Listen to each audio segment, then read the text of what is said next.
ਭਾਦੋਏ ਭਰਮ ਭੁਲਾਣੀਆਂ ਦੂਜੈ ਲੱਗਾ ਹੇਤ, ਲਖ ਸਿੰਗਾਰ ਬਣਾਇਆ ਕਾਰਜ ਨਾਹੀ ਕੀਤ। ਭਾਦੋਂ ਦੇ ਮਹੀਨੇ ਰਾਹੀਂ ਸਤਿਗੁਰੂ ਜੀ ਨੇ ਜੋ ਸਾਨੂੰ ਰੂਹਾਨੀਅਤ ਦਾ ਗਿਆਨ ਬਖਸ਼ਿਆ ਹੈ, ਸਤਿਗੁਰੂ ਜੀ ਨੇ ਭਰਮ ਦੀ ਗੱਲ ਕੀਤੀ ਹੈ, ਭੁਲੇਖੇ ਦੀ ਗੱਲ ਕੀਤੀ ਹੈ। ਕਿਉਂਕਿ ਸੰਸਾਰ ਅੰਦਰ ਜਿੰਨੇ ਵੀ ਅਸੀਂ ਜੀਵ ਹਾਂ, ਗੁਰਬਾਣੀ ਨੇ ਸਭਨਾਂ ਨੂੰ ਇਸਤਰੀਆਂ ਮੰਨਿਆ ਹੈ। ਤੇ ਪਤੀ ਕੌਣ ਹੈ? ਪਤੀ ਪਰਮੇਸ਼ਰ ਕੇਵਲ ਅਕਾਲ ਪੁਰਖ ਵਾਹਿਗੁਰੂ ਹੈ। ਬਚਨ ਹੁੰਦਾ ਹੈ, ਇਸ ਜਗ ਮੈਂ ਪੁਰਖ ਏਕ ਹੈ, ਹੋਰ ਸਗਲੀ ਨਾਰ ਸੁਭਾਈ। ਇੱਕੋ ਪੁਰਖ ਹੈ, ਉਹ ਪਤੀ ਪਰਮੇਸ਼ਰ ਹੈ, ਅਕਾਲ ਪੁਰਖ ਵਾਹਿਗੁਰੂ। ਜਿੰਨੇ ਵੀ ਅਸੀਂ ਸਮਸਤ ਜੀਵ ਹਾਂ, ਉਸ ਪਰਮਾਤਮਾ ਦੀਆਂ ਅਸੀਂ ਜੀਵ ਇਸਤਰੀਆਂ ਹਾਂ। ਸਤਿਗੁਰੂ ਜੀ ਨੇ ਇਸ ਮਹੀਨੇ ਅੰਦਰ ਜੀਵ ਇਸਤਰੀ ਨੂੰ ਭੁੱਲੀ ਹੋਈ ਆਖਿਆ ਹੈ। ਹੁਣ ਜੀਵ ਇਸਤਰੀ ਨੂੰ ਭੁੱਲੀ ਹੋਈ ਆਖਿਆ ਹੈ, ਭੁੱਲ ਕੀ ਹੋਈ ਹੈ? ਕਿੱਥੇ ਭੁੱਲ ਕੀਤੀ ਹੈ? ਭਾਦੋਏ ਭਰਮ ਭੁਲਾਣੀਆਂ ਦੂਜੈ ਲੱਗਾ ਹੇਤ। ਉਹ ਭਰਮ ਵਿੱਚ ਪੈ ਕੇ ਜੀਵ ਇਸਤਰੀ ਭੁੱਲ ਗਈ ਪਰਮਾਤਮਾ ਨੂੰ। ਜਿਹੜਾ ਪਿਆਰ ਵਾਹਿਗੁਰੂ ਦੇ ਚਰਨਾਂ ਦੇ ਨਾਲ ਹੋਣਾ ਚਾਹੀਦਾ ਸੀ, ਉਹ ਪਿਆਰ ਦੂਜੇ ਪਾਸੇ ਲੱਗ ਗਿਆ। ਇਸ ਮਹੀਨੇ ਦਾ ਜਿਹੜਾ ਨਾਮ ਹੈ, ਜੇਕਰ ਆਪਾਂ ਹੋਰ ਗੰਭੀਰ ਹੋ ਕੇ ਵਿਚਾਰੀਏ, ਭਾਦੋਏ, ਭਾਵ ਵੀ ਦੋ ਭਾਗਾਂ ਵਿੱਚ ਵੰਡਿਆ ਹੋਇਆ।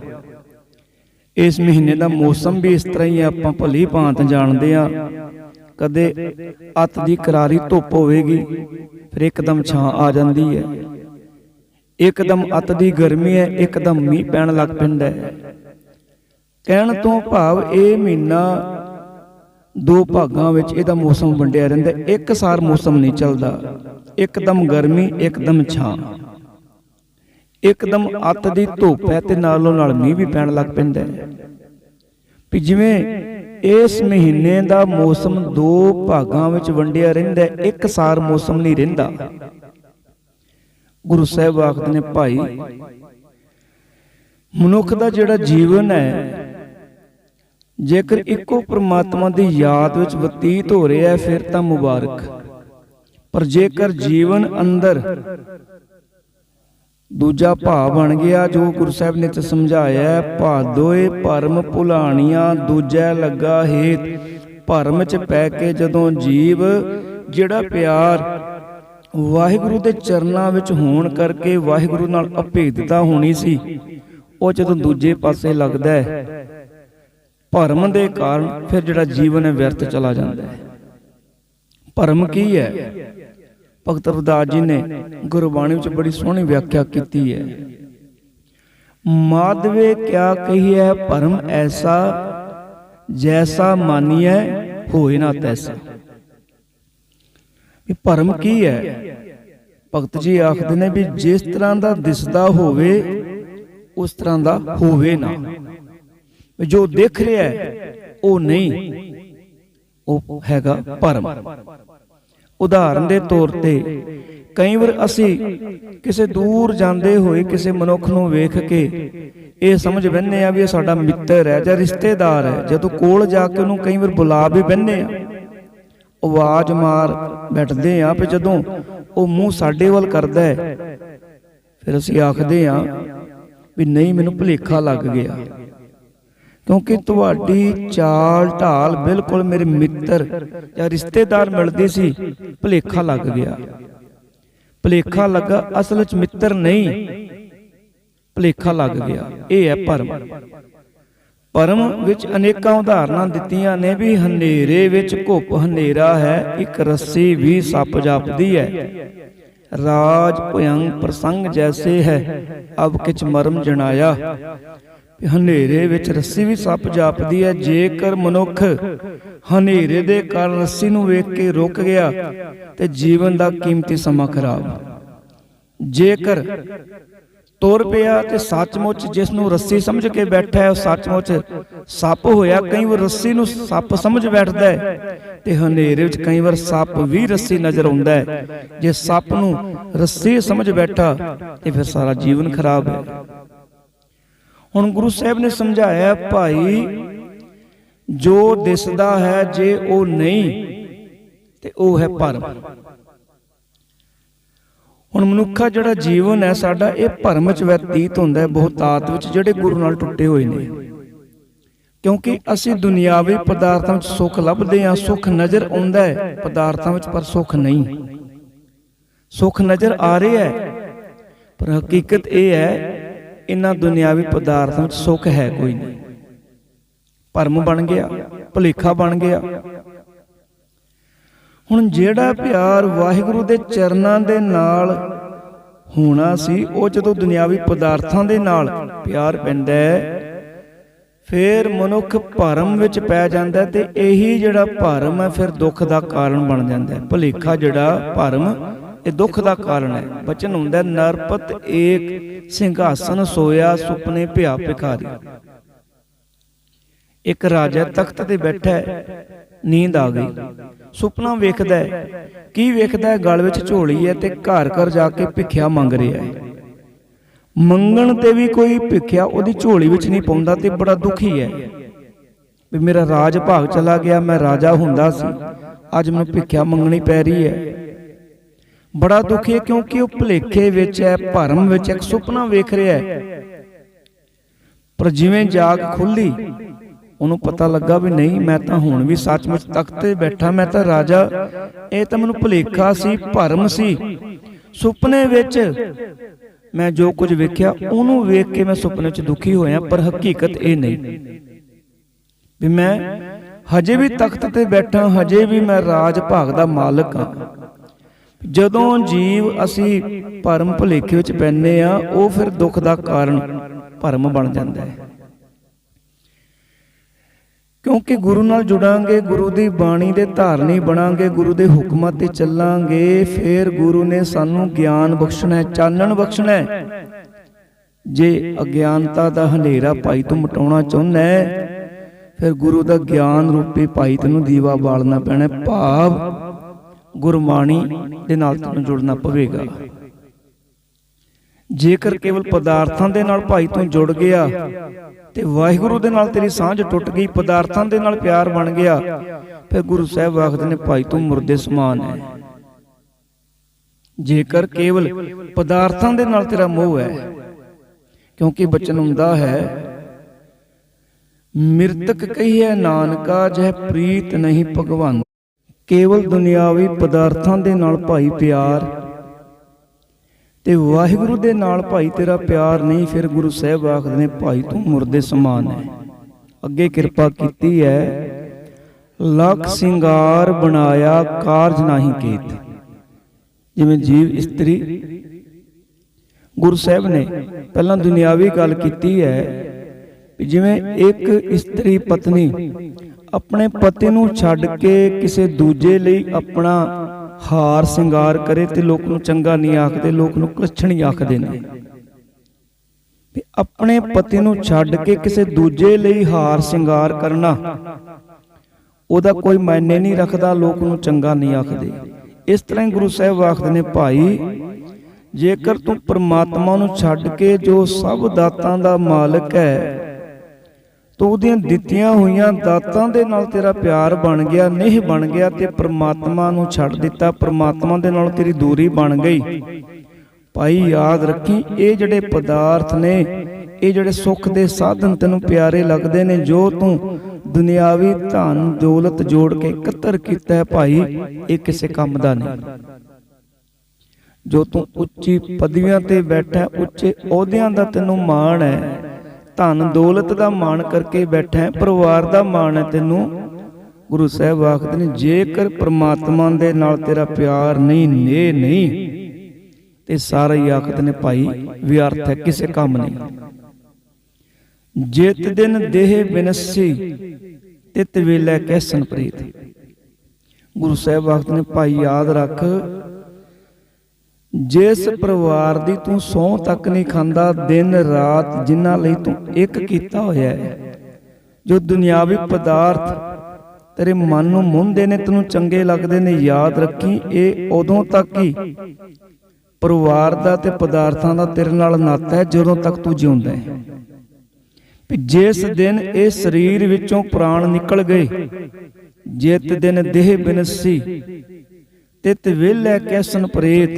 ਕਹਿੰਦੇ ਉਸ ਟਾਈਮ ਆਪਣੇ ਹੀ ਸਾਕ ਸੰਬੰਧੀ ਘਰ ਵਾਲੇ ਕਹਿਣ ਲੱਗ ਪੈਂਦੇ ਨੇ, ਭਾਈ ਇਹ ਗੁਜ਼ਰ ਗਿਆ, ਮਰ ਗਿਆ। ਫਿਰ ਭਾਈ ਜੋੜਿਆ ਹੋਇਆ ਧਨ, ਜੋੜੀ ਹੋਈ ਧਨ ਦੌਲਤ ਸੰਪਦਾ ਉੱਚੇ ਅਹੁਦੇ, ਇਹ ਸਭ ਭਾਈ ਇੱਥੇ ਹੀ ਰਹਿ ਜਾਂਦੇ ਤੇ ਮਨੁੱਖ ਖਾਲੀ ਹੱਥ ਸੰਸਾਰ ਤੋਂ ਰੁਖਸਤ ਹੁੰਦਾ ਹੈ। ਫਿਰ ਵਸ ਪੈਂਦਾ ਜਮਾਂ ਦੇ। ਪਕੜ ਚਲਾਇਨ ਦੂਤ ਜਮ ਕਿਸੇ ਨਾ ਦੇਨੀ ਭੇਤ। ਇਹ ਜਨਮ ਖਤਮ ਹੋ ਗਿਆ, ਪਦਾਰਥ ਇੱਥੇ ਰਹਿ ਗਏ, ਪਰਿਵਾਰ ਇੱਥੇ ਰਹਿ ਗਿਆ। ਫਿਰ ਭਾਈ ਜਮਾਂ ਦੇ ਵਸ ਪੈਂਦਾ ਜਮ, ਅੱਗੇ ਲਾ ਲੈਂਦੇ ਨੇ ਜਿੰਦ ਨੂੰ। ਤੇ ਫਿਰ ਪਿਛਲਿਆਂ ਨੂੰ ਪਰਿਵਾਰ ਨੂੰ ਭੇਤ ਨਹੀਂ ਲੱਗਦਾ ਵੀ ਜਿਹੜਾ ਹੁਣ ਸਾਡੇ ਕੋਲੋਂ ਵਿਛੜ ਕੇ ਗਿਆ ਉਹ ਕਿੱਥੇ ਜਾ ਕੇ ਦਾ ਜਨਮ ਹੋਇਆ, ਕਿਸ ਜੂਨੀ ਵਿੱਚ ਪਿਆ, ਕਿੱਥੇ ਗਿਆ, ਕਿਸੇ ਨੂੰ ਕੋਈ ਭੇਤ ਨਹੀਂ। ਫਿਰ ਜੰਮ ਭੇਤ ਨਹੀਂ ਦਿੰਦੇ, ਕਿਉਂਕਿ ਸਾਡੇ ਜਿਸ ਤਰ੍ਹਾਂ ਦੇ ਅਸੀਂ ਕਰਮ ਕੀਤੇ ਹੁੰਦੇ ਨੇ ਉਹਨਾਂ ਕਰਮਾਂ ਦੇ ਮੁਤਾਬਕ ਸਾਨੂੰ ਫਿਰ ਜਾ ਕੇ ਸਜ਼ਾ ਮਿਲਦੀ ਹੈ। ਕਰਮਾਂ ਦਾ ਹਿਸਾਬ ਕਿਤਾਬ ਹੈ। ਬਚਨ ਆਪਾਂ ਪੜ੍ਹਦੇ ਹਾਂ, ਧਰਮ ਰਾਏ ਜਬ ਲੇਖਾ ਮੰਗੈ, ਕਿਆ ਮੁਖ ਲੈ ਕੇ ਜਾਏਗਾ। ਕਹਿਤ ਕਬੀਰ ਸੁਨੋ ਰੇ ਸੰਤੋ, ਸਾਧ ਸੰਗਤ ਧਰ ਜਾਏਗਾ।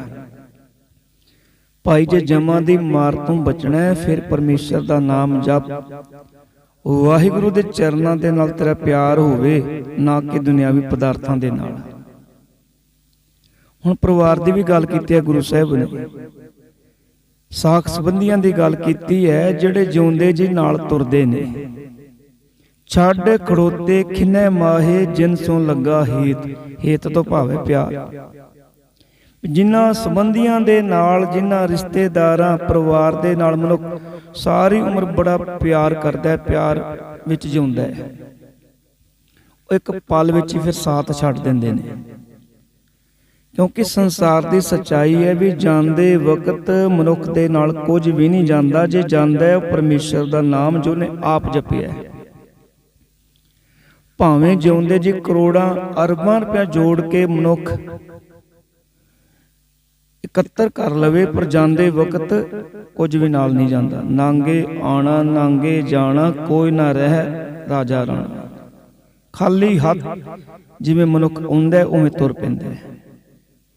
ਇਸ ਕਰਕੇ ਗੁਰੂ ਸਾਹਿਬ ਆਖਦੇ ਨੇ, ਭਾਈ ਸੁਚੇਤ ਹੋ, ਹੱਥ ਮਰੋੜੈ ਤਨ ਕੱਪੇ, ਸਿਆਉ ਹੋਵਾ ਸੇਤ। ਵੀ ਮੌਤ ਆਈ ਵੇਖ ਕੇ ਮਨੁੱਖ ਬੜਾ ਪਛਤਾਉਂਦਾ ਹੈ। ਜਦੋਂ ਮਨੁੱਖ ਨੂੰ ਸਮਝ ਲੱਗਦੀ ਹੈ ਨਾ ਅਖੀਰਲੇ ਸਮੇਂ ਤੇ ਵੀ ਹੁਣ ਸੰਸਾਰ ਨੂੰ ਛੱਡ ਕੇ ਜਾਣਾ ਹੈ, ਫਿਰ ਮਨੁੱਖ ਪਛਤਾਉਂਦਾ ਹੈ ਵੀ ਸਾਰੀ ਜ਼ਿੰਦਗੀ ਕੋਈ ਚੰਗਾ ਕੰਮ ਤਾਂ ਕੀਤਾ ਨਹੀਂ। ਫਿਰ ਬਚਪਨ ਤੋਂ ਲੈ ਕੇ ਜਿੰਨਾ ਜੀਵਨ ਅਸੀਂ ਬਤੀਤ ਕੀਤਾ, ਸਾਰਾ ਚਿੱਤਰ ਫਿਰ ਅੱਖਾਂ ਅੱਗੇ ਚੱਲ ਪੈਂਦਾ ਹੈ ਵੀ ਨਾਮ ਤਾਂ ਜਪਿਆ ਨਹੀਂ, ਪਦਾਰਥ ਹੀ ਇਕੱਠੇ ਕਰਦਾ ਰਹਿ ਗਿਆ ਤੇ ਪਦਾਰਥ ਛੱਡ ਕੇ ਜਾਣੇ ਪੈਣੇ ਨੇ, ਨਾਲ ਤਾਂ ਕੁਝ ਜਾਂਦਾ ਨਹੀਂ। ਫਿਰ ਗੁਰੂ ਸਾਹਿਬ ਆਖਦੇ ਨੇ, ਭਾਈ ਉਸ ਵਕਤ ਕੇਵਲ ਪਛਤਾਉਂਦਾ, ਪਛਤਾਵਾ ਹੱਥ ਰਹਿ ਜਾਂਦਾ, ਕਿਉਂਕਿ ਸਮਾਂ ਨਹੀਂ, ਨਾਮ ਜਪਣ ਦਾ ਜਿਹੜਾ ਸਮਾਂ ਮਿਲਿਆ ਸੀ ਉਹ ਬਤੀਤ ਹੋ ਗਿਆ। ਗੁਰੂ ਸਾਹਿਬ ਨੇ ਪੁਕਾਰ ਕੇ ਸਾਨੂੰ ਸੁਚੇਤ ਕੀਤਾ, ਭਾਈ ਹਰ ਜਸ ਰੇ ਮਨਾ, ਗਾਏ ਲੈ ਜੋ ਸੰਗੀ ਹੈ ਤੇਰੋ। ਅਵਸਰ ਬੀਤਿਓ ਜਾਤ ਹੈ, ਕਿਹੋ ਮਾਨ ਲੈ ਮੇਰੋ।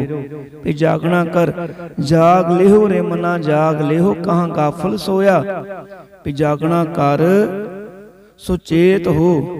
ਤੇ ਅਖੀਰ ਵਿੱਚ ਆਖਦੇ ਨੇ, ਫਿਰ ਮਨੁੱਖ ਜਦੋਂ ਮੌਤ ਹੁੰਦੀ ਹੈ, ਮੌਤ ਨੂੰ ਵੇਖ ਕੇ ਘਬਰਾਉਂਦਾ ਹੈ। ਜਦੋਂ ਪ੍ਰਾਣ ਨਿਕਲਦੇ ਨੇ ਫਿਰ ਹੱਥ ਦੀਆਂ ਮੁੱਠੀਆਂ ਘਬਰਾਹਟ ਦੇ ਨਾਲ ਕਦੇ ਬੰਦ ਹੁੰਦੀਆਂ ਨੇ, ਕਦੇ ਖੁੱਲਦੀਆਂ ਨੇ। ਪਰ ਸਰੀਰ ਵਿੱਚ ਜਿਹੜੇ ਖੂਨ ਦਾ ਰੰਗ ਪਹਿਲਾਂ ਗੂੜਾ ਲਾਲ ਕਾਲਾ ਹੈ, ਉਹ ਫਿਰ ਸਫੇਦ ਹੋ ਜਾਂਦਾ ਹੈ। ਹੱਥ ਮਰੋੜੈ ਤਨ ਕੱਪੇ, ਸਿਆਹੋ ਹੋਵਾ ਸੇਤ। ਵੀ ਤਕਲੀਫ ਵੀ ਇੰਨੀ। ਮਨਮੁੱਖਾਂ ਦੀ ਗੱਲ ਕੀਤੀ, ਜਿਹੜੇ ਜਿਉਂਦੇ ਜੀ ਨਾਮ ਨਹੀਂ ਜਪਦੇ, ਭਾਈ ਉਹਨਾਂ ਦਾ ਮਰਨਾ ਵੀ ਔਖਾ ਹੈ। ਜਿਹੜੇ ਪਰਮੇਸ਼ਰ ਦੇ ਨਾਮ ਵਿੱਚ ਰੰਗੇ ਹੋਏ ਨੇ, ਉਹਨਾਂ ਦੀ ਜਿਹੜੀ ਮੌਤ ਹੈ ਉਹ ਵੀ ਬੜੀ ਸੁਖੈਨ ਢੰਗ ਦੇ ਨਾਲ ਹੁੰਦੀ ਹੈ। ਹੁਣ ਗੁਰੂ ਸਾਹਿਬ ਆਖਦੇ ਨੇ, ਹੱਥ ਦੀਆਂ ਮੁੱਠੀਆਂ ਕਦੇ ਬੰਦ ਕਰਦਾ, ਕਦੇ ਖੋਲਦਾ, ਤੇ ਪੀੜਾ ਇੰਨੀ ਵੀ ਜਿਵੇਂ ਕੋਈ ਤਨ ਨੂੰ ਆਰੀ ਦੇ ਨਾਲ ਕੱਟ ਲਿਆ ਹੋਵੇ। ਸਵਾਸ ਨਿਕਲੇ ਤੇ ਜਿਹੜਾ ਖੂਨ ਦਾ ਰੰਗ ਉਹ ਸਫੈਦ ਹੋ ਜਾਂਦਾ ਹੈ। ਹੁਣ ਗੁਰੂ ਸਾਹਿਬ ਨੇ ਸਾਨੂੰ ਉਦਾਹਰਨਾਂ ਦੇ ਕੇ ਸਮਝਾ ਦਿੱਤਾ, ਭਾਈ ਵੀ ਦੁਨਿਆਵੀ ਪਦਾਰਥਾਂ ਵਿੱਚ ਖਚਤ ਨਾ ਹੋ, ਉਸ ਮਾਲਕ ਨੂੰ ਯਾਦ ਕਰ। ਉਸ ਮਾਲਕ ਦੇ ਜਪੇ ਹੋਏ ਨਾਮ ਨੇ, ਪਰਮੇਸ਼ਰ ਦੇ ਨਾਮ ਨੇ ਭਾਈ ਤੇਰੇ ਨਾਲ ਨਿਭਣਾ।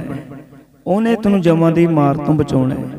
ਪਰਮੇਸ਼ਰ ਦੇ ਨਾਮ ਨੇ ਜੋ ਤੂੰ ਜਪਿਆ ਭਾਈ, ਤੈਨੂੰ ਪ੍ਰਭੂ ਚਰਨਾਂ ਵਿੱਚ ਥਾਂ ਦਿਵਾਉਣੀ ਹੈ। ਅੱਗੇ ਫਿਰ ਕਰਮਾਂ ਦੀ ਵੀ ਗੱਲ ਕੀਤੀ ਹੈ। ਜਿਹਾ ਬੀਜੈ ਸੋ ਲੁਣੈ, ਕਰਮਾ ਸੰਧੜਾ ਕੀਤ। ਭਾਈ ਜਿਸ ਤਰ੍ਹਾਂ ਦੇ ਤੂੰ ਬੀਜ ਬੀਜੇ ਨੇ, ਫਲ ਤੈਨੂੰ ਉਸ ਤਰ੍ਹਾਂ ਦਾ ਹੀ ਪ੍ਰਾਪਤ ਹੋਵੇਗਾ। ਇਹ ਜਿਹੜਾ ਜੀਵਨ ਤੈਨੂੰ ਮਿਲਿਆ ਹੈ, ਇਹ ਮਾਨੋ ਜ਼ਮੀਨ ਹੈ, ਤੇ ਜਿਹੜੇ ਤੂੰ ਕੰਮ ਕਰਦਾ, ਕਰਮ ਕਰਦਾ, ਇਹ ਮਾਨੋ ਉਹਦੇ 'ਚ ਤੂੰ ਬੀਜ ਬੀਜ ਰਿਹਾ। ਜਿਸ ਤਰ੍ਹਾਂ ਦੇ ਤੂੰ ਬੀਜ ਬੀਜੇ ਨੇ, ਫਲ ਤੈਨੂੰ ਉਸ ਤਰ੍ਹਾਂ ਦਾ ਹੀ ਮਿਲੇਗਾ। ਜੇ ਜੀਵਨ ਵਿੱਚ ਦੁੱਖ ਹੈ ਭਾਈ, ਤੂੰ ਕਿਸ ਨੂੰ ਉਲਾਂਭਾ ਨਹੀਂ ਦੇ ਸਕਦਾ, ਕਿਉਂਕਿ ਦੁੱਖ ਦਾ ਕਾਰਨ ਤੇਰੇ ਕੀਤੇ ਹੋਏ ਕਰਮ ਨੇ। ਸੁੱਖ ਮਿਲਿਆ ਉਹ ਭਾਈ ਤੇਰੇ ਆਪਣੇ ਕਰਮਾਂ ਕਰਕੇ ਹੈ, ਕਿਉਂਕਿ ਤੂੰ ਪਰਮੇਸ਼ਰ ਨੂੰ ਯਾਦ ਕਰੇਂਗਾ। ਵਾਹਿਗੁਰੂ ਦੇ ਨਾਮ ਵਿੱਚ ਸਾਰੇ ਸੁੱਖ ਨੇ, ਤੇ ਵਾਹਿਗੁਰੂ ਨੂੰ ਭੁੱਲ ਜਾਣਾ ਇਹ ਦੁੱਖਾਂ ਦਾ ਕਾਰਨ ਹੈ। ਜਦੋਂ ਤੂੰ ਵਾਹਿਗੁਰੂ ਨੂੰ ਵਿਸਾਰ ਕੇ ਭਾਈ ਜੀਵਨ ਬਤੀਤ ਕਰੇਂਗਾ, ਗੁਰੂ ਸਾਹਿਬ ਆਖਦੇ ਨੇ, ਫਿਰ ਤੇਰਾ ਜਿਹੜਾ ਜੀਵਨ ਹੈ ਉਹ ਸੁਖਮਈ ਨਹੀਂ ਹੋ ਸਕਦਾ। ਹਰ ਕੇ ਨਾਮ ਬਿਨਾ ਦੁੱਖ ਪਾਵੈ, ਪਰਮੇਸ਼ਰ ਦੇ ਨਾਮ ਤੋਂ ਬਗੈਰ ਭਾਈ ਜੀਵਨ ਵਿੱਚ ਦੁੱਖ ਹੀ ਦੁੱਖ ਨੇ। ਹਰ ਬਿਸਰਤ ਸਦਾ ਖੁਆਰੀ, ਤਾਂ ਕੋ ਧੋਖਾ ਕਹਾਂ ਵਿਆਪੈ, ਜਾ ਕੋ ਓਟ ਤੁਹਾਰੀ। ਜੇ ਸੁੱਖ ਚਾਹੁੰਦਾ ਭਾਈ, ਫਿਰ ਪਰਮੇਸ਼ਰ ਦੀ ਇਬਾਦਤ ਕਰ, ਵਾਹਿਗੁਰੂ ਦੇ ਨਾਮ ਦੇ ਨਾਲ ਜੁੜਨਾ ਕਰ। ਅੱਗੇ ਕਿਰਪਾ ਕੀਤੀ, ਨਾਨਕ ਪ੍ਰਭ ਸ਼ਰਨਾਗਤੀ, ਚਰਨ ਬੋਹਿਤ ਪ੍ਰਭ ਦੇਤ।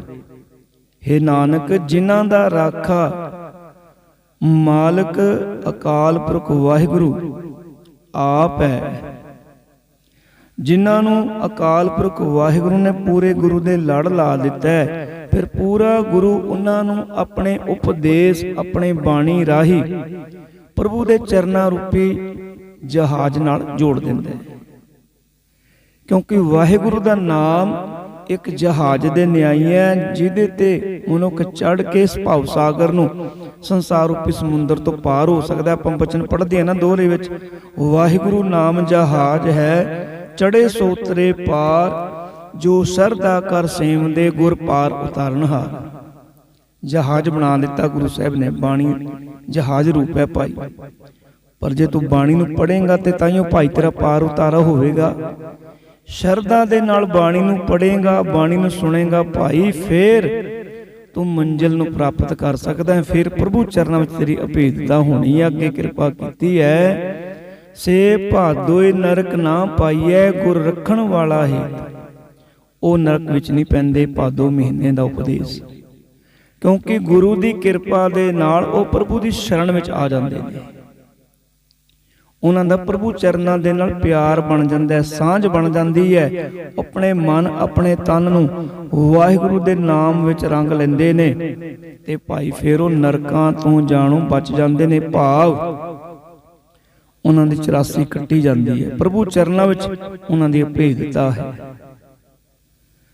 ਹੁਣ ਗੁਰੂ ਸਾਹਿਬ ਨੇ ਸਾਨੂੰ ਸਮਝਾਇਆ ਇਸ ਮਹੀਨੇ ਦੇ ਰਾਹੀਂ, ਭਾਈ ਜੇ ਤੂੰ ਭਰਮ ਭੁਲੇਖੇ ਵਿੱਚੋਂ ਬਾਹਰ ਨਿਕਲਣਾ ਚਾਹੁੰਦਾ ਹੈ, ਫਿਰ ਇਸ ਅਗਿਆਨਤਾ ਦੇ ਹਨੇਰੇ ਨੂੰ ਦੂਰ ਕਰਨਾ ਪਵੇਗਾ। ਤੇ ਅਗਿਆਨਤਾ ਦਾ ਹਨੇਰਾ ਦੂਰ ਹੋਵੇਗਾ ਜਦੋਂ ਗੁਰੂ ਦੀ ਬਾਣੀ ਦੇ ਨਾਲ ਭਾਈ ਤੂੰ ਜੁੜੇਂਗਾ, ਕਿਉਂਕਿ ਗੁਰੂ ਦੀ ਬਾਣੀ ਚਾਨਣ ਰੂਪ ਹੈ। ਇਹ ਸਾਨੂੰ ਗਿਆਨ ਦੇਣ ਵਾਲੀ ਹੈ। ਜਦੋਂ ਬਾਣੀ ਨੂੰ ਭਾਈ ਤੂੰ ਮਨ ਲਾ ਕੇ ਵਿਚਾਰ ਕੇ ਸ਼ਬਦ ਨੂੰ ਪੜ੍ਹੇਂਗਾ, ਫਿਰ ਭਾਈ ਤੈਨੂੰ ਸਮਝ ਲੱਗ ਜਾਵੇਗੀ ਵੀ ਸੱਚਾਈ ਕੀ ਹੈ ਤੇ ਸੰਸਾਰ ਵਿੱਚ ਆਏ ਕਾਹਦੇ ਵਾਸਤੇ ਆ। ਸਭ ਤੋਂ ਪਹਿਲਾਂ ਤਾਂ ਇਸ ਗੱਲ ਦਾ ਸਾਨੂੰ ਇਲਮ ਹੋਣਾ ਚਾਹੀਦਾ ਹੈ ਵੀ ਸੰਸਾਰ ਵਿੱਚ ਜਿਹੜਾ ਸਾਨੂੰ ਮਨੁੱਖਾ ਜਨਮ ਮਿਲਿਆ ਹੈ, ਕਾਹਦੇ ਵਾਸਤੇ ਮਿਲਿਆ ਹੈ। ਕੇਵਲ ਦੁਨਿਆਵੀ ਪਦਾਰਥ ਇਕੱਠੇ ਕਰਨ ਵਾਸਤੇ ਅਸੀਂ ਨਹੀਂ ਆਏ। ਇਹ ਬਾਣੀ ਪੜ੍ਹ ਕੇ ਸਮਝ ਲੱਗੇਗੀ ਸਾਨੂੰ ਜਨਮ ਮਿਲਿਆ ਭਈ ਪ੍ਰਾਪਤ ਮਾਨਕ ਦੇ ਹੋਰੀਆ, ਗੋਬਿੰਦ ਮਿਲਣ ਕੀ ਇਹ ਤੇਰੀ ਵਰੀਆ।